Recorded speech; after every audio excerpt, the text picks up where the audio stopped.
ते आ गल ते सुन यार, एक मिनट गल ते सुन यार, देख तेन मैं वायरल करा देंगा। गल सुन, एक मिनट ते आ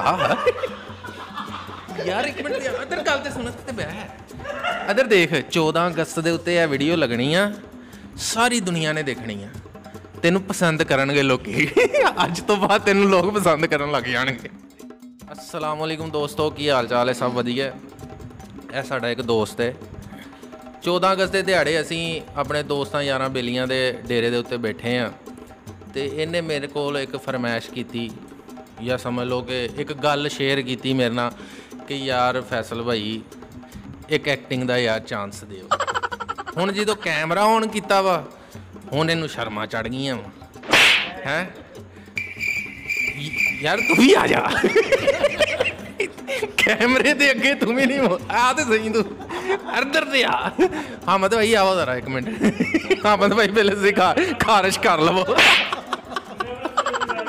गल इस तरह वहाँ देख, जो मैं भी इस फील्ड च आया सी ना रियान भाई, यकीन मनो इस फील्ड के अंदर वाकई पहले दिन लत्तां कम जांदियां ने। स्टेज के उत्ते इनू याद होना वा कि खुदा दी बस्ती ड्रामा देखिया सी, जिस गफूर कोडू ते वड्डे वड्डे फनकार भाई स्टेज ते मेरी एंट्री हो गई, मेरियां लत्तां जैनवनली कंबन लग गईयां। एड्डे वड्डे फनकारां नाल पहली दफ़ा जो एंट्री करनी है, जैनवनली लत्तां कंबन लग जांदियां ने। मैनू बाहरों भाई कैसरबीआ विंग तो बाहर खड़ा होया, उन्हें भाई शेख साहब नूं कहा कि मुंडे नूं वापस बुला लो, इन्हें तुहाडे ड्रामा फिक पवा देनी, क्योंकि ऑडियंस बोर होने लग जाती है जो गलबात ही ना आवे स्टेज पर। यह हुंदा है जैनवन है, इस तो टेंशन नहीं लैनी। तू बोल की बोलना चाहता वा, तेरे विच की चीज़ आ? ये तो दस कि अंदर टिकटॉक बनांदा रहा तू कदी? नहीं नहीं, मैं तेरियां आप टिकटॉकां देखियां रही, बिल्लू हुणा ना बनांदा नहीं है टिकटॉक। अच्छा गल तो सुन, हाथ ते थले कर, कुछ नहीं हुंदा। ओ यार गल तो सुन लै मेरी, कुछ नहीं हुंदा। एक मिनट गल तो सुन, मैनूं ते दस एक मिनट की हो रहा सी उस टाइम। एडियां जो शर्मा चढ़ियां। 14 अगस्त के हवाले दे नाल पाकिस्तान के बारे की कहना चाहता वा, जी पाकिस्तान के खलबली मची हुई है, ठीक साडे जो हालात जा रहे हैं उस बारे थोड़ा जिहा कुछ फरमा, कुछ सियासत के बारे। अच्छा तू इधर गल सुन, किहड़ी पार्टी नूं जिहड़ा करदा वा प्रैफर, किहड़ी पार्टी नूं चाहुंदा वा? मैनूं पता तेरे महल्ले च नून लीगी है, लेकिन तेरी अपनी भी तो पसंद हैगी है ना। किहड़ी PTI नूं पसंद करदा? हाँ PTI नूं भाई पसंद करदा है। ते नवाज शरीफ नाल की तेरे तल्लुकात ने? मतलब कि वड्डे ते उन्हां नूं ही करदे होणगे सपोर्ट, क्योंकि PTI ते होण आई आ मैदान च, वड्डे ते उन्हां नूं ही करदे होणगे नून लीगियां नूं, नहीं PTI नूं नहीं फिर बनदी गल। लो जी दोस्तों, असी बड़ी कोशिश की कि साडा भरा जिहड़ा कोई खुल के गलबात करे, लेकिन बेचारा झिझक रहा है। ये कोई ऐसी गल नहीं है, झिझक होंदी है, पहले झिझक होंदी है, फिर जो काम रवा हो जाता फिर बंदे नूं मजा आउण लग जांदा। लेकिन गल उही आ जांदी है कि अल्लाह ताला भाई इहदी झिझक दूर करे।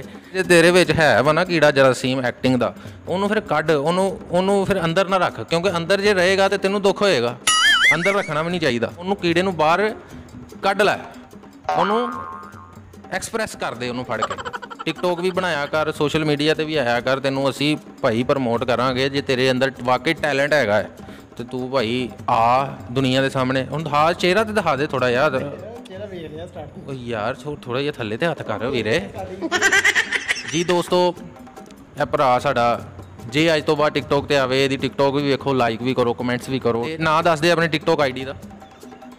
नहीं मेरे को टिकटॉक मैं यूज़ नहीं करता। वेख ला यार, इनू कौन लैके आया सी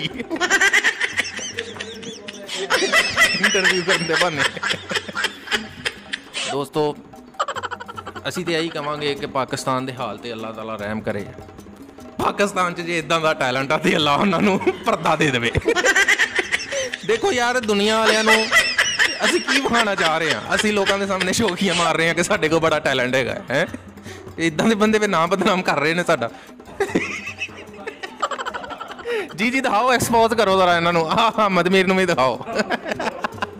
ਹਾਂਜੀ ਜੀ ਦੋਸਤੋ ਦੇਖਿਆ ਇਹ ਜੇ ਟੈਲੈਂਟ ਇਹ ਸਾਡੇ ਪੰਜਾਬ ਦਾ ਟੈਲੈਂਟ ਜੇ ਇਨਸ਼ਾਅੱਲਾ ਤਾਲਾ ਇਸ ਤਰ੍ਹਾਂ ਦਾ ਹੀ ਨਵੇਂ ਤੋਂ ਨਵਾਂ ਟੈਲੈਂਟ ਤੁਹਾਡੇ ਸਾਹਮਣੇ ਲਿਆਂਦੇ ਆਵਾਂਗੇ ਨਵੇਂ ਤੋਂ ਨਵੇਂ ਟੈਲੈਂਟ ਨੂੰ ਐਕਸਪੋਜ਼ ਕਰਾਂਗੇ ਔਰ ਇਨਸ਼ਾਅੱਲਾ ਤਾਲਾ ਨਵੀਂ ਤੋਂ ਨਵੀਂ ਚੀਜ਼ ਤੁਹਾਨੂੰ ਵੇਖਣ ਨੂੰ ਮਿਲੇਗੀ ਸਿਰਫ ਔਰ ਸਿਰਫ IM ਹਿਸਟੋਰੀਅਨ ਦੇ ਚੈਨਲ ਤੇ ਔਰ ਅੱਜ ਦਾ ਦਿਨ 14 ਤਰੀਕ 14 ਅਗਸਤ ਦਾ ਦਿਹਾੜਾ ਸਾਡੇ ਵੱਲੋਂ ਸਾਰੇ ਪਾਕਿਸਤਾਨ ਦੇ ਰਹਿਣ ਵਾਲੇ ਵਾਸੀਆਂ ਨੂੰ ਇਸ ਦਿਨ ਦੀਆਂ ਵਧਾਈਆਂ ਤੇ ਢੇਰ ਢੇਰ ਖੁਸ਼ੀਆਂ ਮੁਬਾਰਕ ਹੋਣ ਦੋਸਤੋ ਦੁਆਵਾਂ 'ਚ ਯਾਦ ਰੱਖਣਾ ਤੇ ਅੱਲਾ ਦੇ ਜ਼ਿਕਰ ਦਾ ਜ਼ੁਬਾਨ ਤੇ ਸਵਾਦ ਰੱਖਣਾ ਅੱਲਾ ਹਾਫਿਜ਼